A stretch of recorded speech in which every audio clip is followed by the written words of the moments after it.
እንደምናላችሁ በጣም የሚገርም ዜና ነው ይዤላችሁ መጣሁ። ስለ መካከለኛው ምስራቅ፣ ስለ እስራኤል እንዲሁም ምስራቅ አፍሪካ፣ ስለ ግብጽ፣ ኤርትራ ብዙ አይነት ነገሮችን ይዤላችሁ ነው የመጣሁት። ስለ ፑቲን ከፑቲን ምን እንማራለን የሚለውንም ክፍል አያይዤ ለማቅረብ ሞክራለሁ። እንድታዳምጡ ነው መጋብዛችሁ።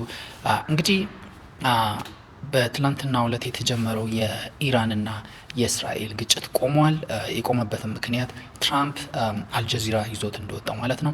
ትራምፕ ለእስራኤል ይህንን ጦርነት የምገፊበት ከሆነ ወይም ደግሞ ኢራን ተኩሳብኛለች ብለሽ የምትተኩሽ ከሆነ ከዛ በኋላ ለሚመጣው ጣጣ አንቺ ራስሽ ነሽ የምትወጪው፣ እኔ ተመልሼ ጦርነት ውስጥ አልገባም ብላ ተናግራለች አሜሪካ የሚል ዘገባ ይዞ ወጥቷል አልጀዚራ ማለት ነው። ስለዚህ ትራምፕ ከዚህ ነገር እየወጣ ነው ማለት ነው።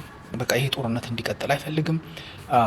እስራኤልም እኔ እስካሁን ድረስ ከታተላል የመካከለኛው ምስራቅን ጉዳይ ኢራን ተኩሳ እስራኤል ያልተኮሰችበት ጊዜ የለም።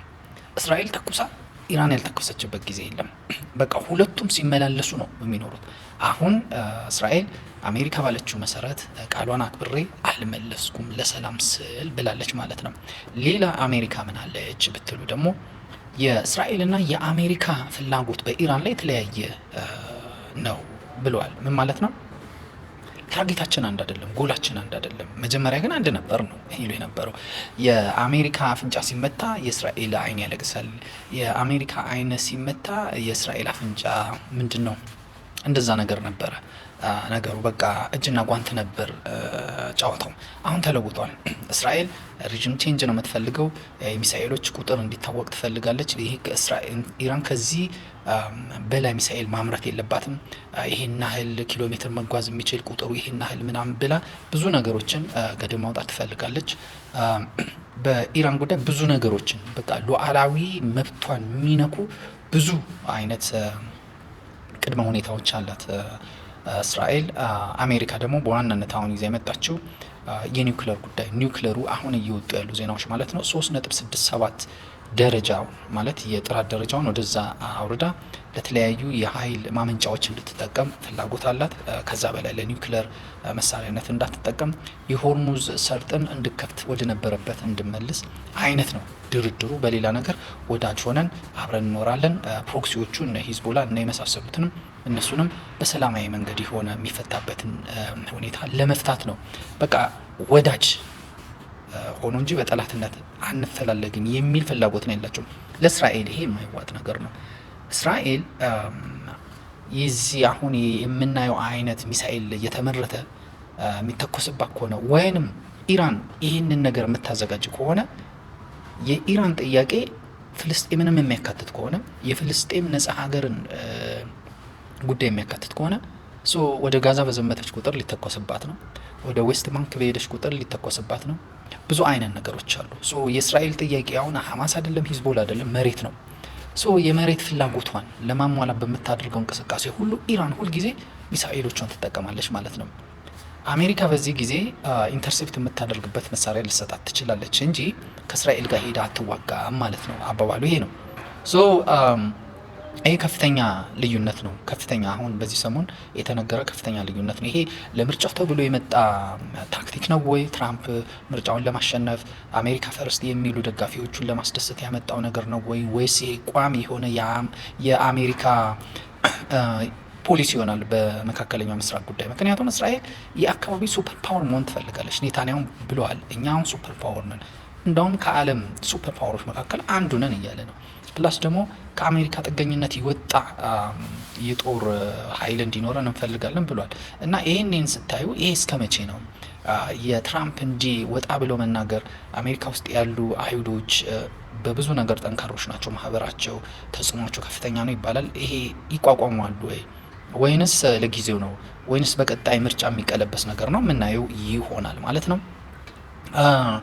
ኤርትራ እንግዲህ ትላንትና ኤርትራና ግብጽ እዛ ካይሮ ላይ ተገናኝተው ካሁን በኋላ ኢትዮጵያ ወደ ቀይ ባህር የሚባል ነገር እንዳትመጣ የሚል በአዋጅ ደረጃ ነው የለቀቁት። ይሄ የግብጽና የኤርትራ አዋጅ ኦልሞስት ድንጋጌ በሉት አዋጅ፣ በኢትዮጵያ ላይ የታወጀ አዋጅ አሜሪካ ተቀበለዋለች ወይ? ይሄ አዋጅ ባለበት ሁኔታ ነው ወይ በኤርትራ ላይ የተጣለውን ማዕቀብ የምታነሳው? እውቅና ትሰጣቸዋለች ወይ? ለነዚህ ኃይሎች ቀይ ባህርን የሚጠብቁበት ሚሳኤል ቢተኮስ ምን ቢባል የሚከላከሉበት መሳሪያ ታቀርባለች ወይ? ይሄ ነገር ነው ወሳኙ እንጂ የሁለቱ አዋጅ አይደለም። እነማ ይረዳሉ? አውሮፓ እስካሁን እውቅና አልሰጠም። አሜሪካ በይፋ እውቅና አልሰጠችም። እስራኤል ይህንን ነገር አትፈልግም። የግብጽ የበላይነት ያለበት እንደዚህ አይነት የቀይ ባህር ቁጥጥር በፍጹም አንፈልግም። እስራኤል በግልጽ በደንብ ኢትዮጵያ ቀይ ባህር ላይ እንድትገባና ቁጥጥር እንድታደርግ ትፈልጋለች። ይሄ አዋጅ እስከ መቼ ነው የምናየው ነገር ይሆናል።